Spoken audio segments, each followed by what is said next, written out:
She wants all of the privileges that go along with an identity, but she doesn't want any of the responsibility. She doesn't want to do any of the work. She wants the tiara. She doesn't want the public service. And she also is pretending like she's crying. We zoomed in just to see. There isn't a tear in sight. Dan, look at this. I invite the viewers to take a close-up look at this. Where's the tear? The message appeared at exactly 6:47 p.m. Greenwich Mean Time on a Tuesday evening, quietly embedded within what looked like routine palace correspondence. Just 14 words. But those 14 words detonated across the royal world like a controlled explosion. One felt instantly from Windsor to Montecito. Certain inconsistencies surrounding the circumstances of Master Archie's birth are currently under review. There was no explanation. No elaboration. No reassurance. This was not gossip, not a tabloid leak, not a viral theory floating around social media. This was Buckingham Palace itself, publicly, officially questioning the birth narrative of the sixth person in line to the British throne. In California, Prince Harry was midway through a casual conversation with a podcast producer when his phone began vibrating so violently it slid off the table. One notification after another. Missed calls. Breaking news alerts. Every major outlet. Every royal correspondent. Every former ally suddenly remembering his number. Witnesses say the color drained from his face as he read the BBC alert. Then The Guardian. Then Reuters. The palace had done it. They had gone public. Those close to Harry describe him as physically frozen, unable to process what had just happened. The same institution he had spent years both defending and attacking had now placed his eldest child's legitimacy under global scrutiny. His hands shook as he dialed his private secretary, then his lawyer, then numbers he hadn't contacted in years. No one answered. In London, the machine had already moved on. But this moment did not come out of nowhere. What Buckingham Palace exposed was not vague suspicion or rumor. It was the culmination of a long, meticulously documented trail of inconsistencies that had been quietly flagged, catalogued, and reviewed for years. The statement itself was deliberately vague. But insiders knew exactly what it pointed to. First, the hospital question. Archie's birth was announced as having taken place at the Portland Hospital, a private facility traditionally favored by royal families. Standard procedure requires official confirmation, signed documentation from attending physicians, verification from the hospital, and medical records placed into the permanent historical archive. None of that ever materialized.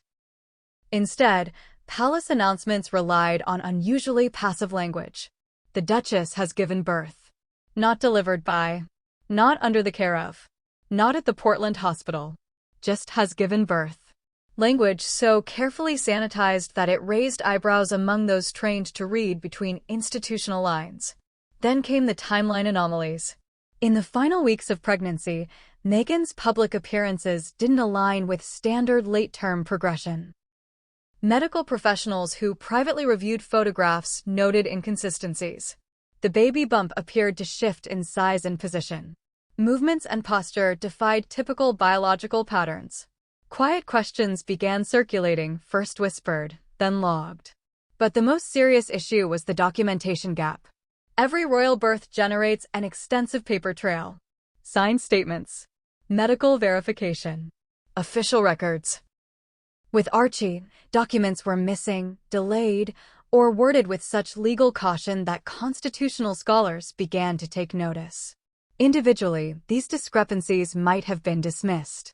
Collectively, they formed a pattern, one that threatened not reputation, but something far more consequential, the integrity of the line of succession.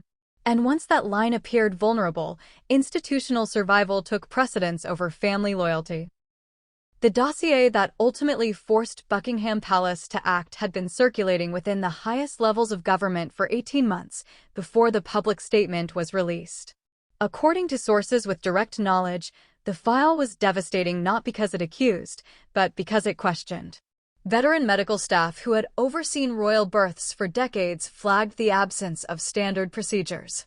Analysts compared visual evidence previously dismissed as internet nonsense. Until palace insiders began asking the same questions internally. Still, exposure might have remained contained if not for one critical detail. During a private family gathering, someone present, someone with intimate access, noticed a specific physical characteristic on Archie. Small. Precise. The kind of detail only someone who had seen the child closely would know. That same detail later appeared, described with exacting specificity, in sworn testimony from an anonymous witness. A witness who should not have possessed that knowledge unless they were directly connected to the birth circumstances. When Prince William was shown this testimony, those present say he went silent for nearly a full minute. Then he asked a single question. How many people knew about that? The answer was chilling. Fewer than 5. All family. Which meant either a family member had broken ranks, or the official narrative was fundamentally incomplete. Constitutional lawyers were blunt. If any aspect of Archie's birth had been misrepresented in official royal communications, Parliament had legal grounds to challenge his place in the line of succession. What had once been a private family matter was now an institutional crisis. The monarchy does not endure on affection or popularity. It survives on legitimacy, documentation, and unbroken lineage. Buckingham Palace did not want to expose this. They felt they had no choice. Harry's reaction unfolded in 3 brutal stages. First came rage. Furious messages demanding answers. Who authorized this? Who leaked it? Who betrayed us? He received nothing but silence. Then panic. The realization hit that this was not a rogue staffer or internal sabotage. This was official palace positioning. Which meant Charles knew. William knew. Everyone knew. And they had decided transparency was worth the fallout. Within hours, Harry booked a private flight to London. He didn't explain. Didn't argue. Didn't consult Meghan. He kissed his children and left. Friends said he was unrecognizable. The man who once raged against the system was now desperate to get back inside it. The transatlantic flight was described as unbearable. Drinking. Pacing. Voicemails unanswered. Drafted texts never sent. By the time he landed at RAF Northolt, the press had already tracked him. Harry rushes to Windsor as birth questions erupt, blared the headlines. He was driven straight to Windsor Castle. No formalities. No aides. No recordings. Just one room. One brother. One question. Did Meghan give birth to Archie? The silence that followed was suffocating. Harry cycled through anger, fear, grief, disbelief. His mouth opened. Closed. Then finally. I don't know. Not for certain. William slid the dossier across the table. Inside, sworn testimony, timeline breakdowns, medical inconsistencies, and a legal opinion that changed everything. If Parliament concluded deception occurred, Archie's succession rights could be formally challenged. This was no longer about Meghan or the press. It was about Harry's son being questioned by the state itself. Back in Montecito, Meghan's world collapsed in real time. The palace statement hit not as a surprise, but as confirmation. Tabloids she could fight. Social media she could ignore. But the Crown itself questioning the birth narrative meant she had crossed into institutional danger. Her first response was fury. She demanded legal action. Defamation threats. Discovery motions. Anything to force retraction. Her lawyers delivered the truth she feared most. You can't threaten discovery against an institution that likely has more documentation than you do. If this went to court, every medical record, witness, financial transaction, and communication would be subpoenaed. Meghan knew exactly what that would reveal. Panic followed. Her calls to Harry went unanswered. He had gone to London without her, without permission, without alignment. The man who had abandoned everything for her returned to his family the moment real pressure arrived. And she realized with horror that Harry's loyalty depended on her narrative holding together. During a heated strategy meeting, she made a fatal slip. Frustrated, cornered, she snapped about the impossibility of proving anything about the woman who gave birth.